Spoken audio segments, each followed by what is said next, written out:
Travaillez, prenez de la peine, c'est le fond qui m'a... Soucieux de donner forme à son projet de faire du Bénin un pays émergent, le président de la République, Dr Boni Yayi, a entrepris un ensemble de réformes dont les résultats se voient à ce jour. En effet, dans le rapport Doing Business de 2015, rapport annuel de classement de la Banque mondiale de tous les pays basé sur les efforts fournis par chacun pour améliorer son environnement des affaires, le Bénin a amélioré considérablement sa position comparativement à sa performance dans le classement 2014. Il occupe désormais la 151e place au lieu de la 114e l'an dernier.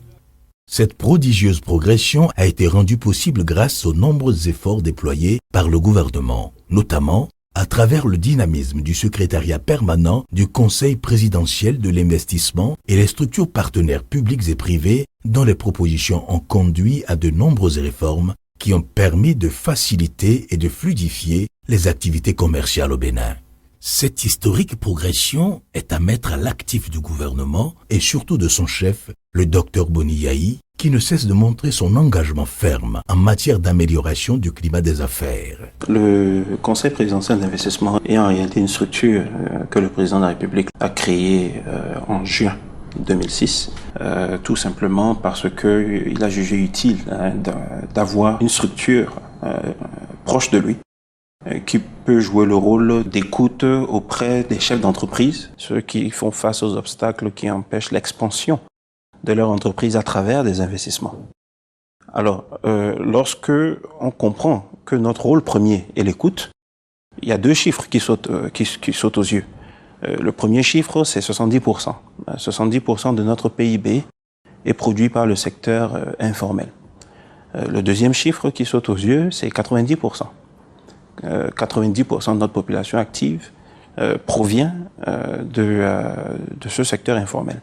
Alors il est important de comprendre que nous devons mettre cette écoute, cette attention particulière justement auprès de ces opérateurs économiques qui exercent leurs activités de manière informelle surtout, mais aussi toutes ces micro et petites entreprises qui exercent, que ce soit de manière formelle ou informelle. C'est conjointement avec eux que nous faisons des propositions de recommandations à l'attention du gouvernement.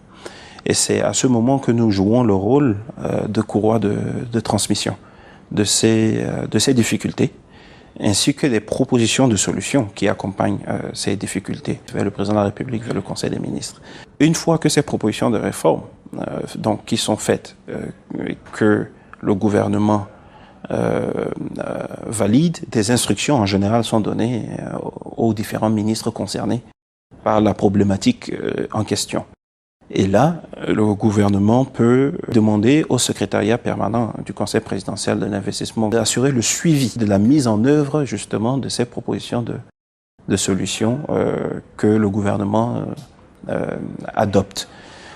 Et ceci est important tout simplement parce que s'il n'y a pas de suivi, le plus souvent les réformes sont difficilement mises en œuvre ou bien elles sont mises en œuvre mais avec beaucoup de temps. Les réformes, c'est un processus continu. Nous rencontrons tous les jours ici les opérateurs économiques, les petits, les grands, les étrangers, les nationaux, et ils nous font part de leurs difficultés, de leurs problèmes. On essaie de travailler avec tout le monde pour avoir des solutions, du consensus, puis pouvoir faire avancer leur activité dans le pays. Et tout ça est amené au niveau de la haute autorité afin que les ministres sectoriels, les directeurs soient instruits directement pour mener des actions concrètes proposées par le Conseil présidentiel et nous travaillons avec eux pour que la mise en œuvre soit parfaite. En 2006, les investissements directs étrangers, selon la CNUSED, qui est l'institution même de référence en matière de mesure des flux des investissements directs étrangers entrants ou sortants, donc selon cette source, les IDE entrants au Bénin était de à peu près 53 millions de dollars en 2006. Aujourd'hui, nous sommes à près de 400 millions de dollars. Pour être plus précis, 377 millions de dollars. Ce qui constitue en réalité une augmentation de plus de 600% des investissements donc étrangers, des investissements directs étrangers entrant dans notre économie. Si nous laissons nos compatriotes travailler de manière informelle, sachant que ces investissements ne se font pas de manière informelle. Ces investissements se font de manière formelle. Alors vous avez à peu près 90% de la population active qui ne pourra pas bénéficier de ces investissements. Dans le dernier rapport de Doing Business sorti en octobre 2014, le Bénin est passé de 114e sur 189 économies au rang de 151e place sur 189 économies. Donc c'est un bond de relativement 23 points. En 2005, l'économie béninoise enregistrait un taux de croissance de 2,9%. Et à partir de 2006, le taux de croissance s'est amélioré. Donc le taux s'est accéléré progressivement jusqu'à atteindre 5% en 2008. Mais à partir de 2011, le taux a commencé à nouveau à s'accélérer. Et il faut dire que depuis 2012 jusqu'en 2014, nous avons enregistré un taux de croissance supérieur à 5%. Alors, cela n'est pas arrivé depuis 1960. Et les prévisions pour les 2 prochaines années, je vais parler des années 2015 et 2016, montrent que la croissance devrait rester soutenue.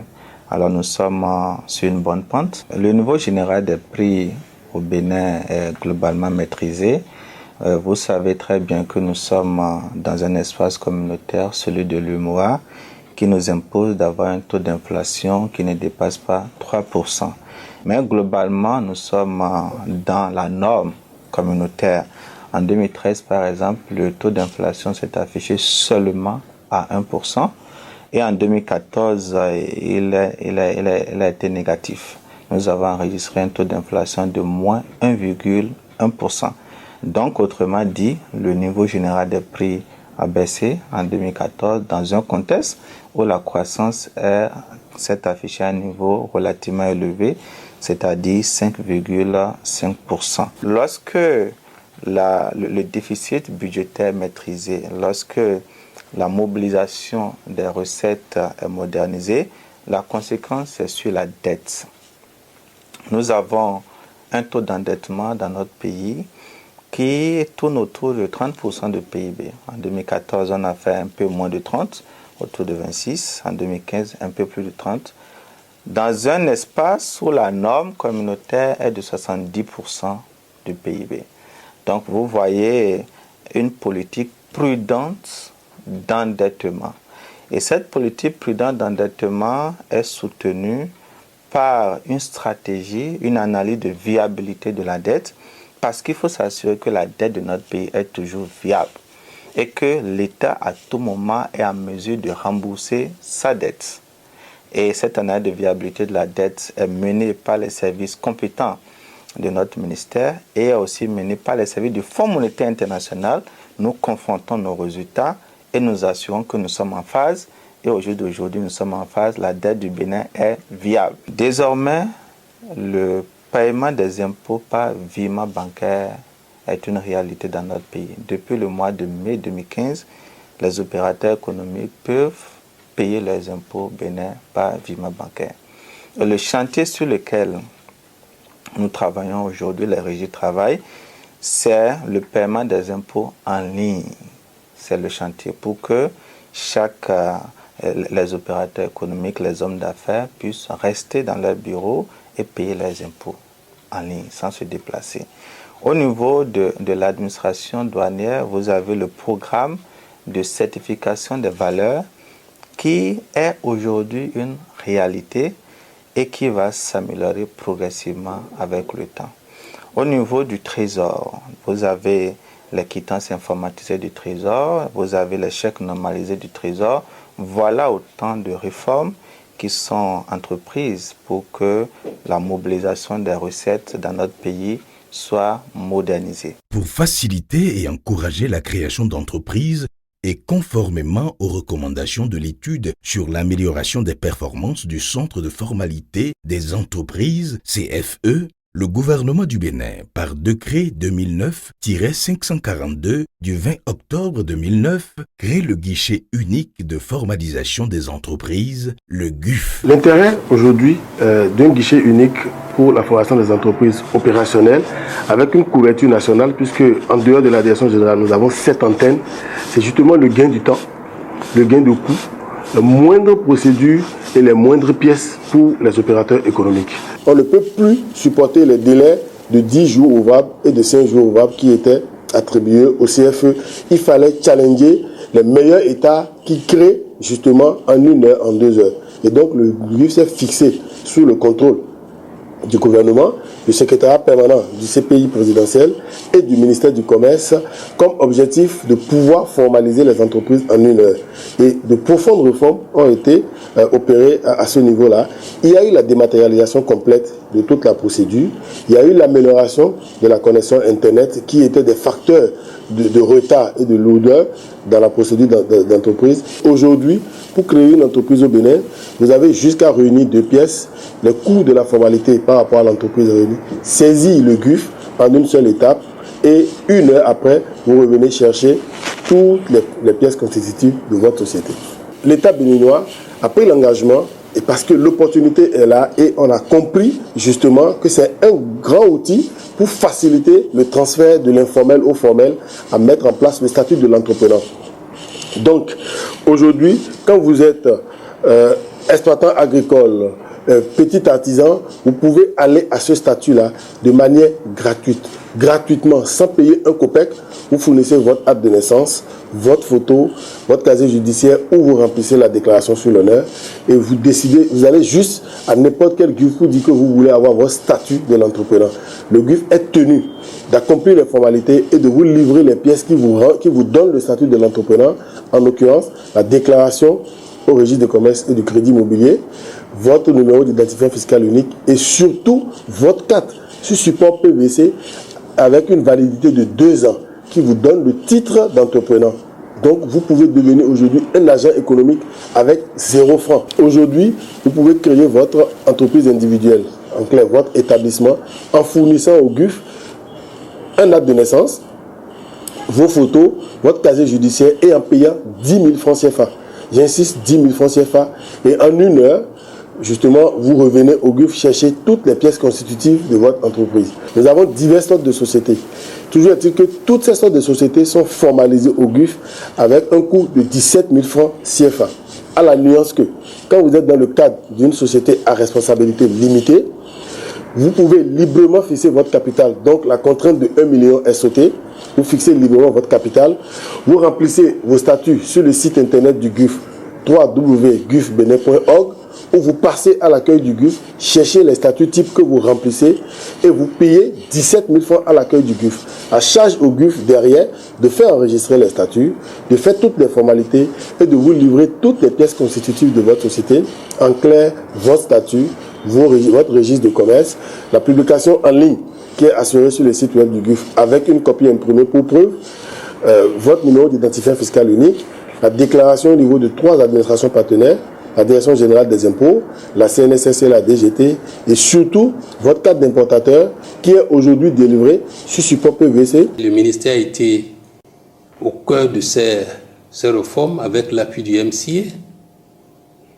Il y a eu beaucoup notamment lorsque je parle de l'indicateur création d'entreprise, du programme Doing Business. Pour après cet indicateur, il y a eu beaucoup de décrets qui ont été pris.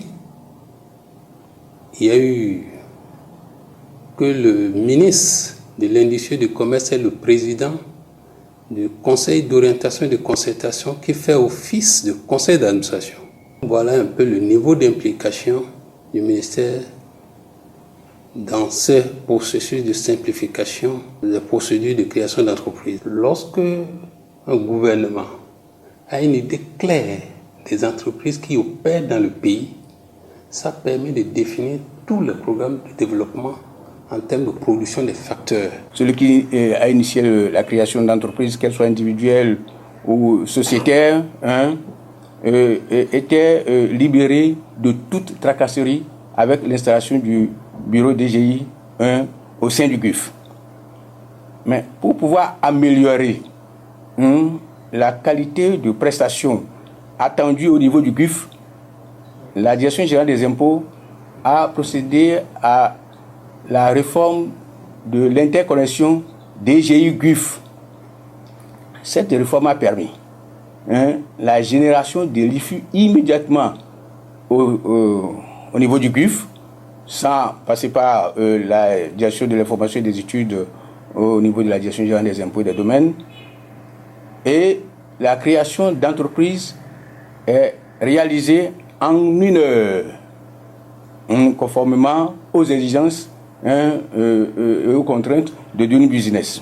Afin d'améliorer le processus de la constitution juridique des entreprises, spécifiquement les sociétés à responsabilité limitée, SARL, le gouvernement béninois, en tenant compte des nouvelles propositions de l'acte uniforme révisé relatif aux droits des sociétés commerciales et groupements d'intérêt économique, GIE, adopté le 30 janvier 2014 à Ouagadougou, à travers le décret du 26 mars 2014, portant modalité de création des sociétés à responsabilité limitée, SARL, a rendu facultatif l'intervention du notaire et supprimé l'obligation d'un capital minimum social, supprimant ainsi les barrières encore existantes à la formalisation des activités entrepreneuriales au Bénin.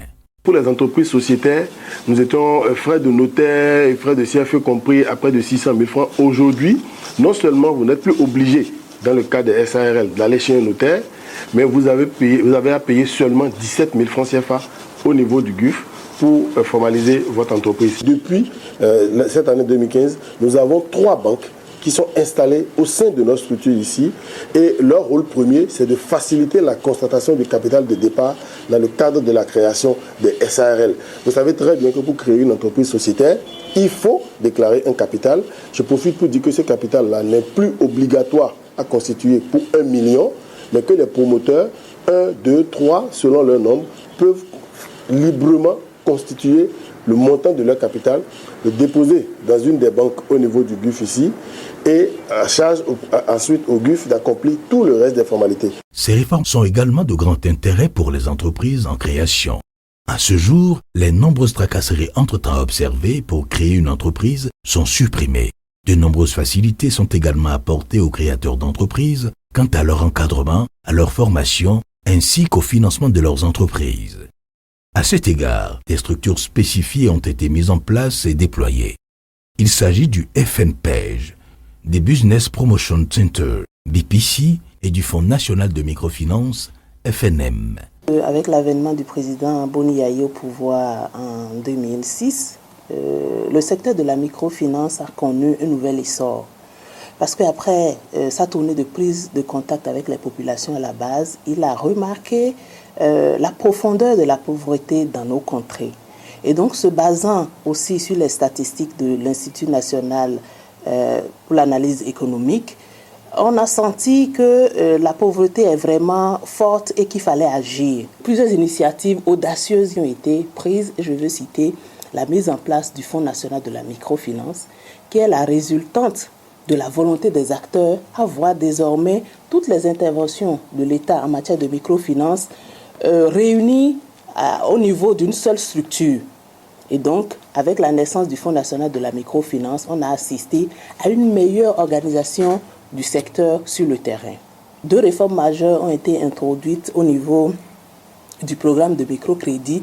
La première réforme porte sur le montant initial. Donc, pour un premier crédit, le bénéficiaire peut recevoir jusqu'à 50 000, 2 fois, 100 000, 2 fois, et après, mise à la disposition ou mise sur le marché des institutions de microfinance. Et la deuxième grande innovation, c'est la microassurance vie. Aujourd'hui, lorsque le bénéficiaire accède au crédit, il souscrit automatiquement à une microassurance vie. En 1 an, nous avons financé environ 265 micro-projets de jeunes. Et cela a permis d'impacter des promoteurs à environ 989 promoteurs pour un montant cumulé d'environ 1,150 milliard. Et ça, c'est sur le mode de financement qu'on appelle la finance participative. Et ce financement, nous l'avons bénéficié de l'État béninois et de la Banque islamique de développement. Mais toujours dans la perspective d'accompagner l'État béninois, aujourd'hui, nous travaillons avec le guichet unique de formalité des entreprises.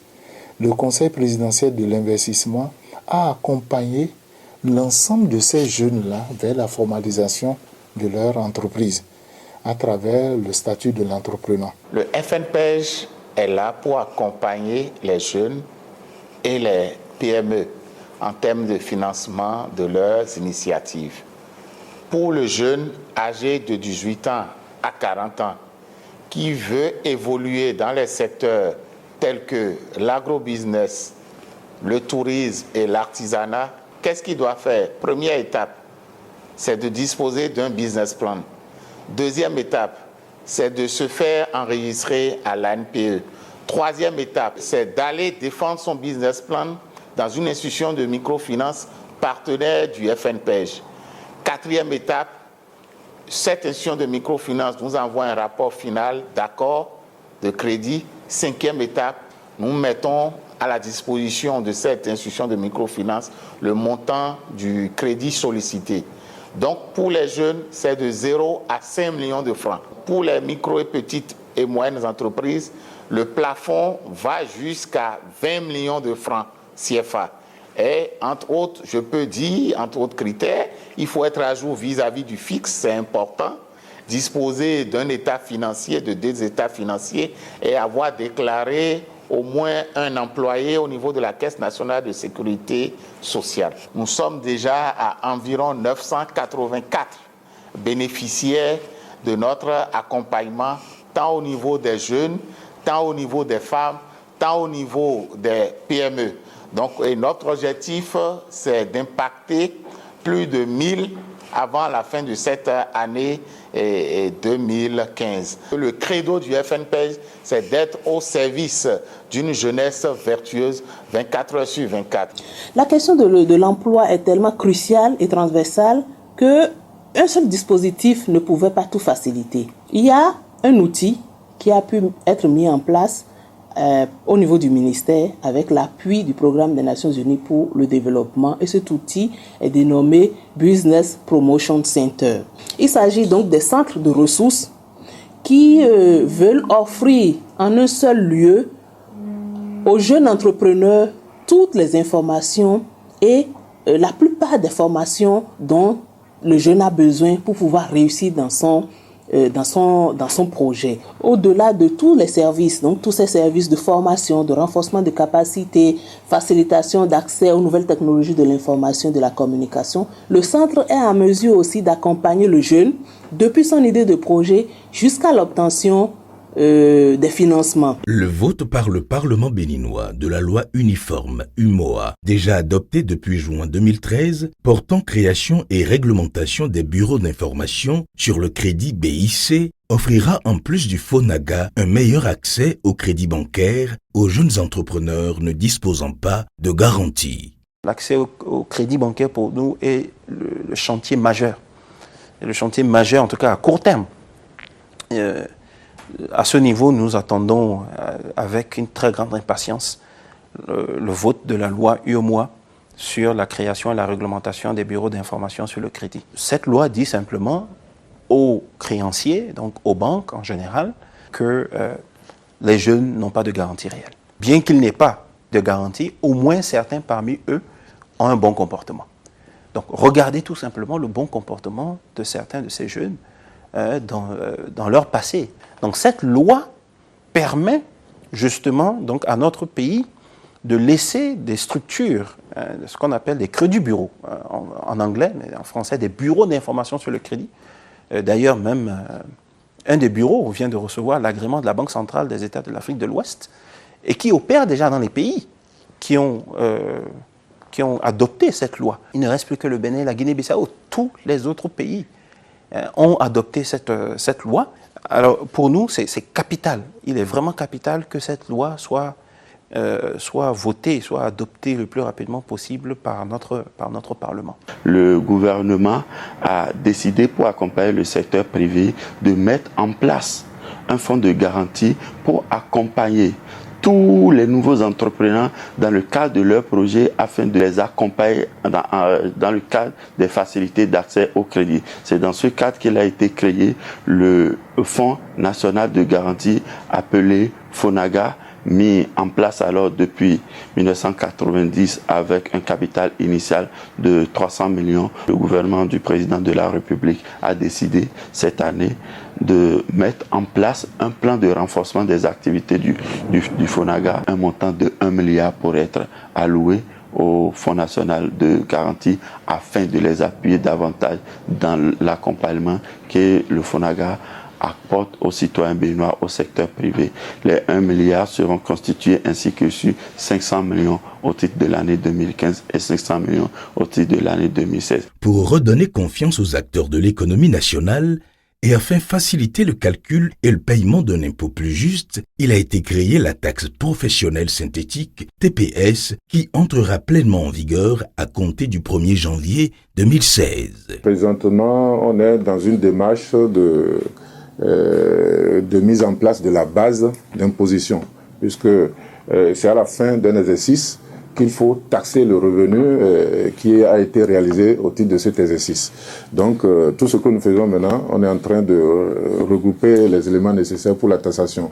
Donc, cette réforme, qui porte le nom de taxe professionnelle synthétique, a été mise en place pour rendre l'impôt plus simple, plus lisible, plus prévisible pour les micro-entreprises. C'est-à-dire que ces entreprises, désormais, en anticipant sur leurs affaires, en se disant, bon, je peux réaliser 1 million de chiffre d'affaires, elles peuvent savoir à quel type d'impôt ou à quel montant d'impôt s'attendre en fin d'année. Ainsi, pour les micro-entreprises dont le chiffre d'affaires annuel est inférieur ou égal à 20 millions, par exemple, pour un chiffre d'affaires inférieur ou égal à 1 million, la TPS à payer sera de 6 250 francs CFA pour les entreprises exerçant dans l'achat-vente et 10 000 francs CFA pour les entreprises exerçant dans la prestation de services. Pour les petites entreprises dont le chiffre d'affaires annuel est supérieur à 20 millions et inférieur ou égal à 50 millions. Par exemple, le taux d'application au chiffre d'affaires annuel de l'année précédente est de 1,25% pour les achats et ventes et 2% pour les prestations de services. L'avantage de cette nouvelle fiscalité, c'est qu'aujourd'hui, elle est beaucoup plus claire à comprendre, elle est beaucoup moins complexe, elle est beaucoup plus simple. Alors, mettez-vous à la place du simple artisan, du simple agriculteur, à qui vous dites il y a 5, 6, 7, 8 taxes et impôts à payer, il est perdu. Il préfère rester dans l'informel. Mais lorsque vous lui dites qu'il n'y a qu'une seule taxe, aujourd'hui, qui est appelée la taxe professionnelle synthétique, et qu'il sait qu'il n'aura qu'à se soucier du paiement de cette taxe, c'est beaucoup plus simple pour lui. Lorsque vous réglez ces problèmes qui effraient ceux qui exercent dans l'informel, ceux-là sont encouragés à se formaliser et ça augmente leur chance justement face à n'importe quel éventuel banquier. Toujours pour faciliter les investissements, le SPCPI a œuvré à la célérité dans la délivrance des permis de construire au niveau de la mairie de Cotonou. Les efforts fournis par le Bénin sur cette question difficile ont été particulièrement appréciés par la Banque mondiale. Auparavant, vous pouvez déposer un dossier, ça peut faire 1 an, 2 ans, sans que vous n'ayez de suite. On a réduit les délais et on a instauré un guichet unique, c'est-à-dire quoi ? Au lieu de passer par différentes administrations avec un seul dossier, désormais c'est en commission, une seule commission unique à la mairie qui instruit les dossiers. Et on a une expérience, ça a été abordé avec la mairie de Cotonou, où il y a un régisseur spécial qui a été nommé à cet effet. Donc tout cela, c'est réglé par la réforme introduite en 2014. Toute personne qui dépose son dossier, un dossier bien monté, est sûr qu'après étude de la commission, il aura un avis favorable par rapport au dossier et son permis dans 8 jours au plus. Un dossier déposé, par exemple, le lundi ou le mardi est étudié le jeudi.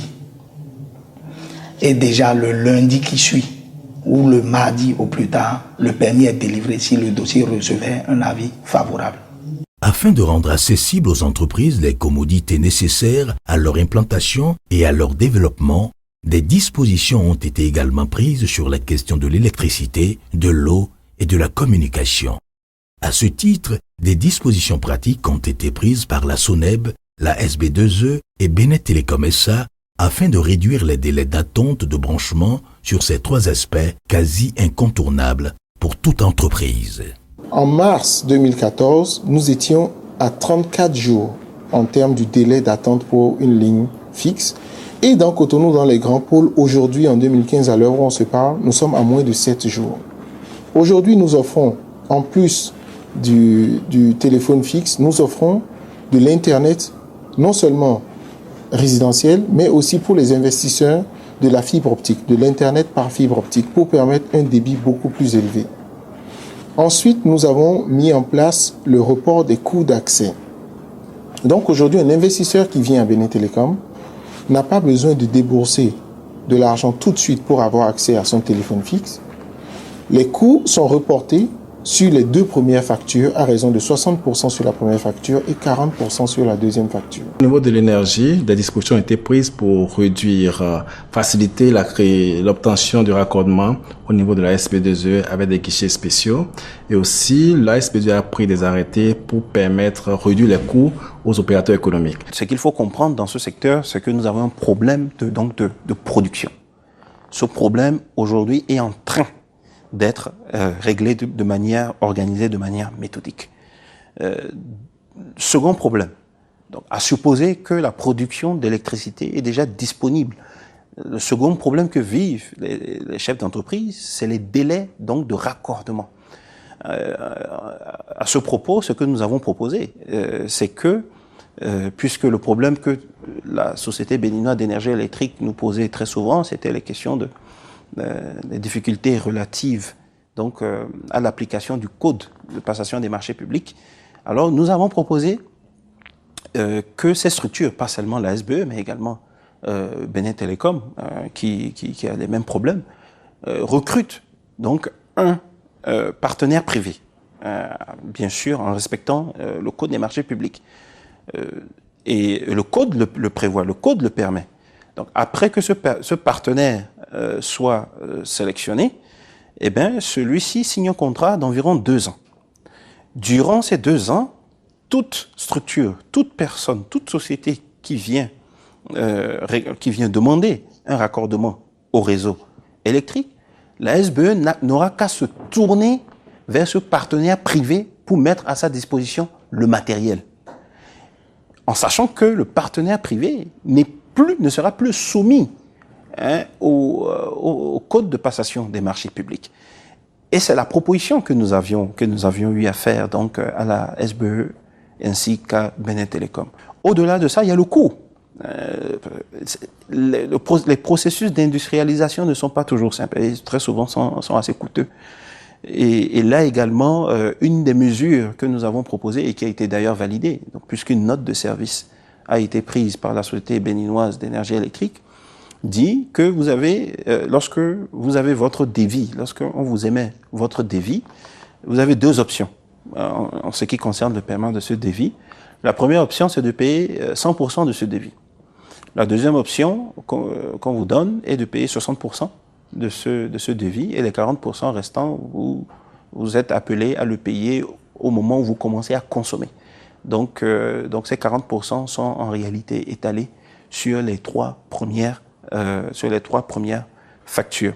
Afin de fluidifier les échanges commerciaux et de dématérialiser la documentation relative à l'importation et au transport des marchandises au Bénin, la Direction générale des douanes et droits indirects, de concert avec le CNCB, le port autonome de Cotonou, la Ségub, a opté pour un contrôle des bordereaux électroniques de suivi des cargaisons, BESC, et du bordereau des frais uniques, BFU, directement sur la plateforme du GUP, guichet unique portuaire, et du CNCB, Conseil national des chargeurs du Bénin.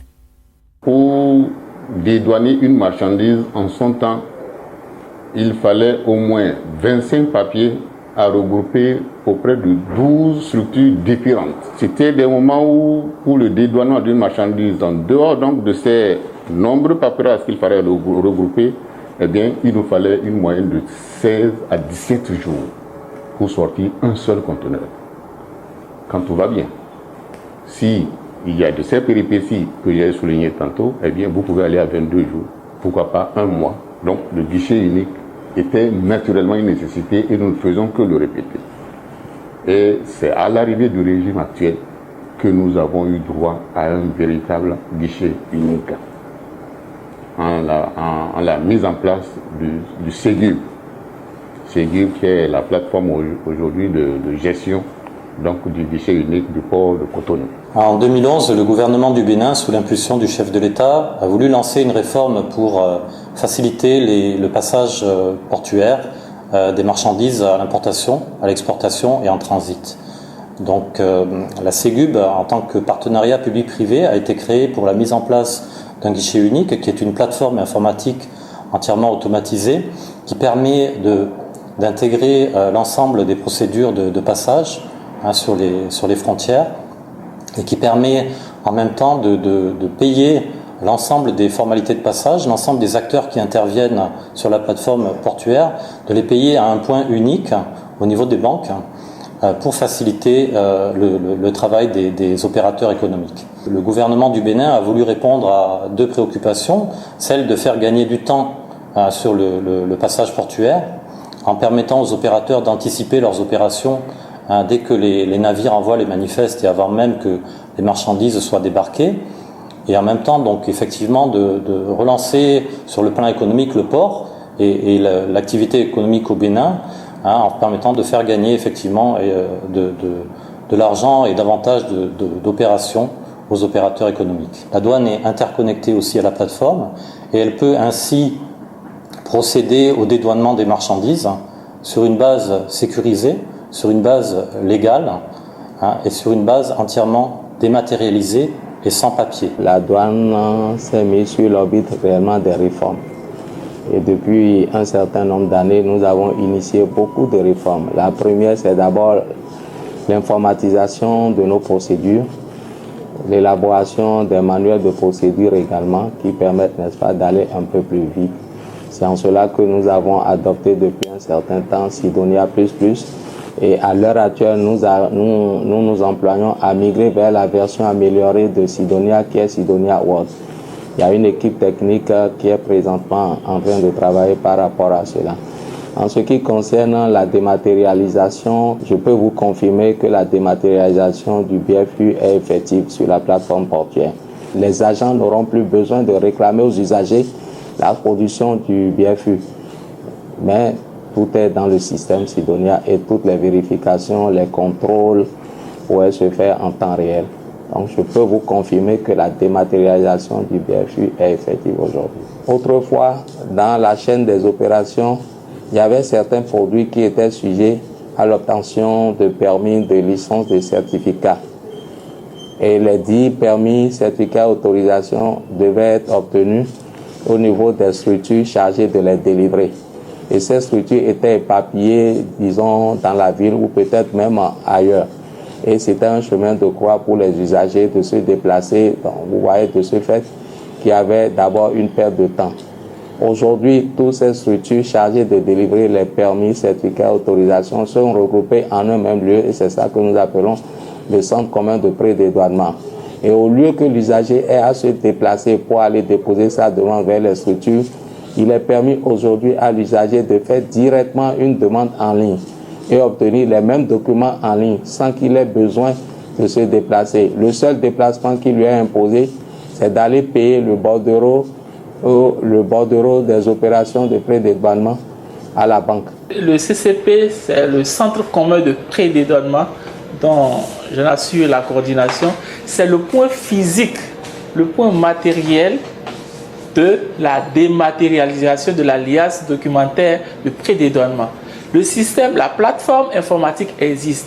Ici, le centre commun de pré-dédouanement joue le rôle de coordination. Toutes les administrations émettrices de certificats, permis et autorisations sont représentées ici au niveau du centre.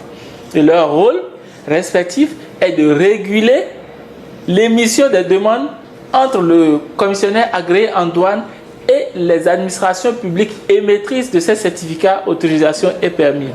C'est-à-dire que lorsque le commissionnaire agréé en douane émet sa demande, il faut que la demande soit traitée en temps réel dans la célérité. Et dès lors que l'information la demande prend du temps à être traitée au niveau des structures émettrices, le représentant de la structure concernée au CCP a le pouvoir, a l'autorisation de traiter et de valider la demande émise par le commissionnaire agréé en douane en temps réel. L'objectif donc du CCP et le rôle principal du CCP est de garantir la transparence, la célérité, surtout la célérité dans le traitement des dossiers, des demandes adressées au niveau de chaque structure émettrice. Vous voyez, toutes les administrations ont, par arrêté de leur ministre de tutelle, dégagé des agents qui sont ici au centre commun de pré-dédouanement de façon permanente. Et donc, plus question de voir une demande passer plus de temps sans être traitée.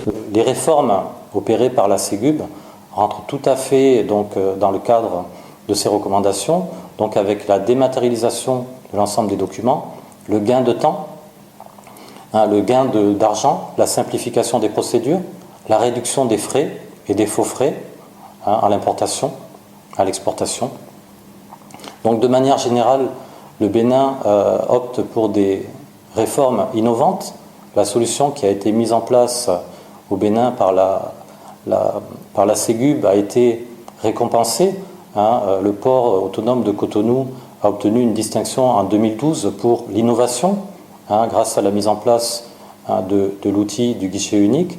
De la même manière, la solution qui démarre à l'heure actuelle avec le GOS, donc le guichet unique des opérations du commerce extérieur, elle vise, en étant très innovante, donc à mettre en place un outil qui permet à la fois de déposer une demande unique, de déterminer les certificats qui sont exigés, qui permet aux opérateurs d'avoir un portail d'information sur le cadre réglementaire au Bénin, directement accessible en ligne. La Ségub et le secrétariat permanent du Conseil présidentiel des investissements entretiennent d'excellentes relations. Les objectifs sont communs, ceux de faciliter le commerce en République du Bénin, ceux de favoriser un meilleur climat des affaires, ceux de rentrer dans les cadres des recommandations de la Banque mondiale et améliorer les indicateurs doing business. Et de manière générale, donc, nous avons pu travailler en étroite collaboration avec le CPI et suivre ces recommandations pour optimiser la réforme, c'est-à-dire que l'outil qui a été mis en place au Bénin devait à la fois rentrer dans les standards internationaux, mais aussi répondre de manière parfaite à la réglementation locale et donc à la sécurité de l'importation de marchandises au Bénin.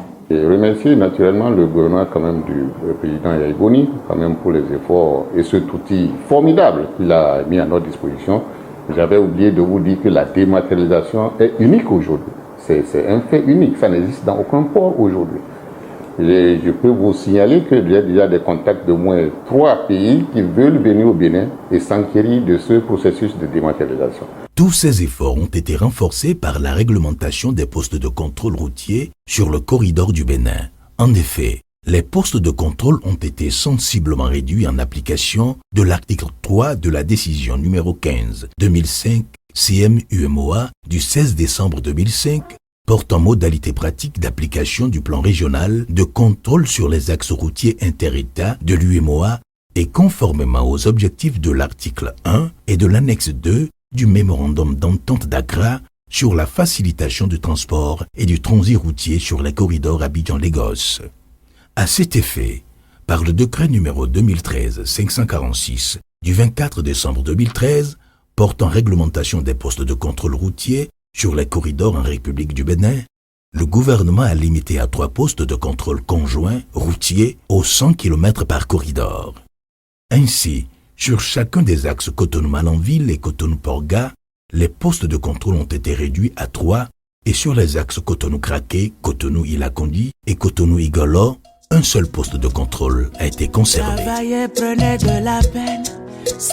Compte tenu des conséquences lourdes qu'engendre son système judiciaire trop lourd, à la fois dans les délais et dans le nombre de procédures, le gouvernement béninois a procédé à la mise en place au tribunal de première instance de Cotonou d'une section commerciale spécifiquement dédiée au règlement des conflits dans les affaires commerciales. Cette disposition est renforcée par la promotion du CAMEC, Centre de médiation et de conciliation spécifiquement dédié au règlement des conflits dits petits litiges commerciaux. Ces différents efforts ont permis de sécuriser et de protéger les investisseurs. Le CAMEC étant bien sûr un organe qui a été proposé par l'OHADA à travers le règlement des litiges commerciaux, est un instrument qui est mis au service des opérateurs économiques. Et pour permettre à ces opérateurs économiques, dans un premier temps, lorsqu'il y a des petits différends entre eux, de régler les différends à travers une médiation, une conciliation, de voir en quelque sorte comment amener les opérateurs économiques qui, à un moment donné, commencent par perdre confiance entre eux et de veiller à ce que cette confiance soit soutenue et ce problème soit réglé pour qu'ils puissent aller vers de nouvelles orientations, aller vers d'autres affaires pour permettre à ce que les gens travaillent ensemble. Le CAMEC, qui depuis sa mise en œuvre a bénéficié de l'appui de certains partenaires.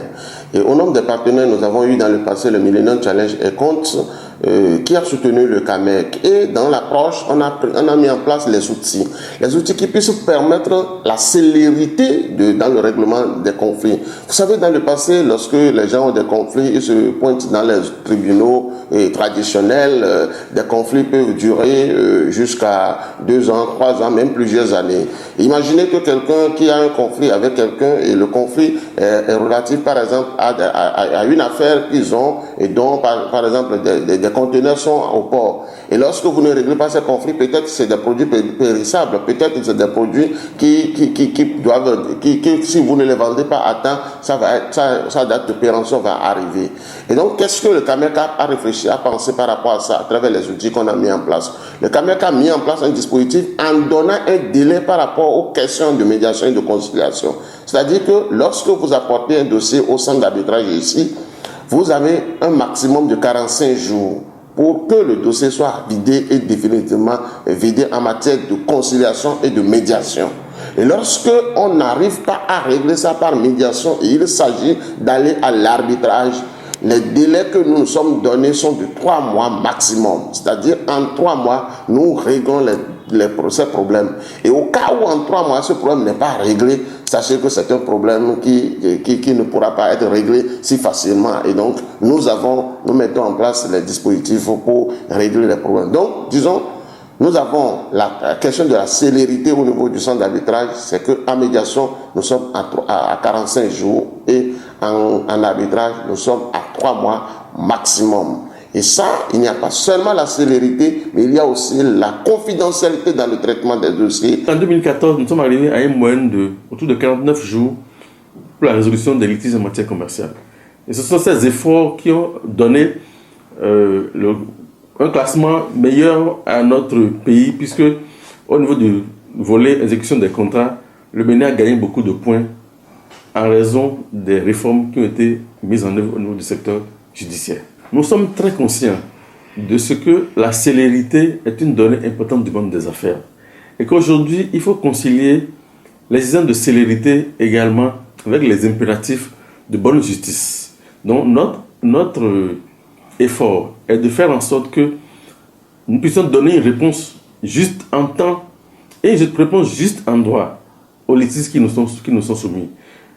Et en cela, également, le ministère de la Justice fait des actions de formation des juges pour nous professionnaliser davantage, pour nous spécialiser davantage et nous rendre à même de répondre aux différents types de contentieux, comme j'ai dit, maritimes, aériens, etc., que nous avons. De nombreuses réformes ont été également apportées au Code du travail. La première chose qui nous intéresse, nous, au niveau du patronat, c'est au niveau des chefs d'entreprise, c'est la question de la barémisation.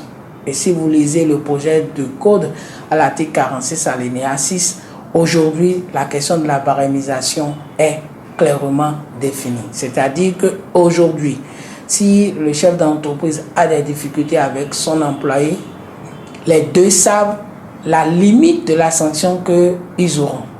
Et le code a bien précisé que les dommages intérêts ne peuvent pas être inférieurs à 3 mois et ne peuvent pas être supérieurs à 12 mois. Et donc, 12 mois du salaire brut de l'intéressé. Ce qui veut dire que si le monsieur est par exemple à 100 000 francs et qu'il y a un conflit entre vous, vous savez de manière très claire la ligne, disons le maximum que le juge va lui accorder. Ça permet au chef d'entreprise de prévoir ce qu'il faut dans le cas où il y a le conflit, et ça permet aussi au travailleur de savoir combien il peut avoir dans ce conflit-là.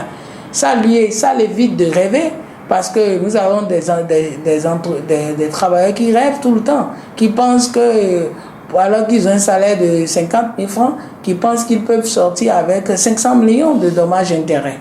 Donc aujourd'hui, c'est clair et net. Deuxième élément, c'est la question liée aux assesseurs. La question liée aux assesseurs, aujourd'hui, les juges siègent sans les assesseurs et ils prennent des décisions à juge unique. Quelqu'un a parlé de juge unique, c'est-à-dire que des juges qui, quelquefois, ne tiennent pas du tout compte de la réalité de l'entreprise. Aujourd'hui, dans le projet de cause à l'article 282, vous lirez très bien qu'aucune juridiction du travail ne peut valablement siéger en l'absence des assesseurs. Cet article, on ne l'avait pas dans l'ancien code, ce qui fait que le juge peut siéger sans assesseur. Aujourd'hui, si le code est voté, aucun juge ne peut, en tout cas aucune juridiction ne peut siéger sans les assesseurs. C'est des avancées, et des avancées que nous on espérait depuis, parce que tous les pays qui nous entourent ont déjà connu ces avancées-là. La question du stage a été réglée. On ne peut plus être en stage pendant des années en entreprise sans pouvoir avoir un contrat de travail. Même dans la formulation des contrats, la rigidité est tombée, parce que avant on disait que le contrat de travail à durée déterminée doit être renouvelé une fois, et la durée peut ne pas tenir compte des cas des structures qui viennent en projet. Il y a des projets qui durent 5 ans, ou il y a des projets qui durent 6 ans, et vous n'êtes plus tenu de respecter un contrat à durée déterminée, parce que le législateur de 98 l'a fixé à 4 ans. Aujourd'hui, les projets peuvent tenir compte de la durée prévue par à l'origine, et ne pas être fondamentalement coincé dans les réglementations telles que contrat de travail durée déterminée et à être renouvelé 1 ou 2 fois. La question liée aux conditions de travail, c'est des réformes qui ont été prévues dans le code, et je ne vais pas oublier la question du départ à la retraite du salarié, qui est clarifiée à l'article 49 et à l'article 50. Donc, on peut dire que si on arrivait à adopter ce code de travail-là, il y aura vraiment une amélioration, et je dirais une amélioration de l'environnement des affaires, et le Bénin pourrait aussi être compétitif au même titre que les autres pays de la sous-région, parce que si vous prenez la question de la barémisation, c'est des questions qui ont été réglées déjà par les autres codes qui nous entourent, le code de travail de la Côte d'Ivoire, le code de travail du Togo, le code etc. etc. Donc nous allons rattraper ces gens-là et peut-être faire mieux, parce qu'il y a eu d'autres éléments qui sont prévus dans le projet et qui, nous espérons, sortira très vite pour pouvoir vraiment aider encore les chefs d'entreprise à pouvoir avancer dans les projets et à pouvoir embaucher beaucoup plus d'autres travailleurs. Ces différentes dispositions, prises par les nombreux acteurs impliqués, ont permis au Bénin de progresser de 16 places dans le dernier rapport Doing Business.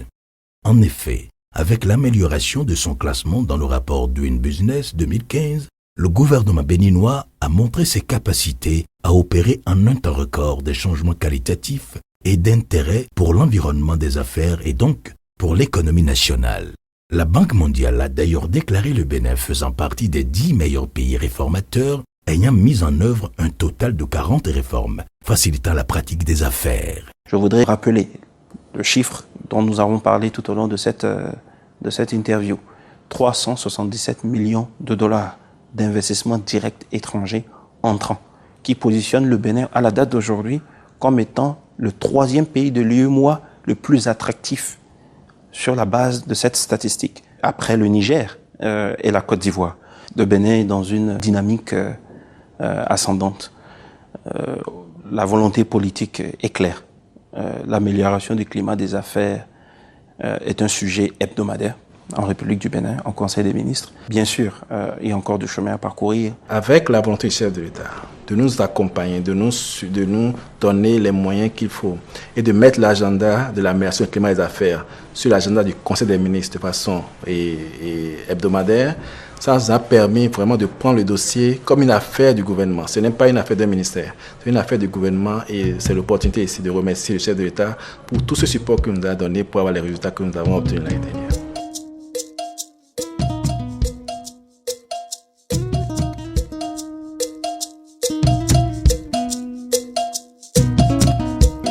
Travailler prenait de la peine, c'est le fond qui marque le moins. Un riche laboureur sentant sa mort fit venir ses enfants et leur parla sans témoin. Travailler prenait de la peine, Africain, nous allons étonner le monde. Travailler prenait de la peine, Africain, nous allons étonner le monde. Gardez-vous, leur dit-il, de vendre tout l'héritage qu'ont laissé nos parents. Y a beaucoup de trésors. Travaillez, prenez de la peine, Africain, nous allons étonner le monde. Travaillez, prenez de la peine, Africain, nous allons étonner le monde. Africain, réveille-toi, reprends ton destin en main. Nous sommes si riches, nous avons des gisements. Creusez, fouillez, cherchez, ne vous fatiguez surtout pas.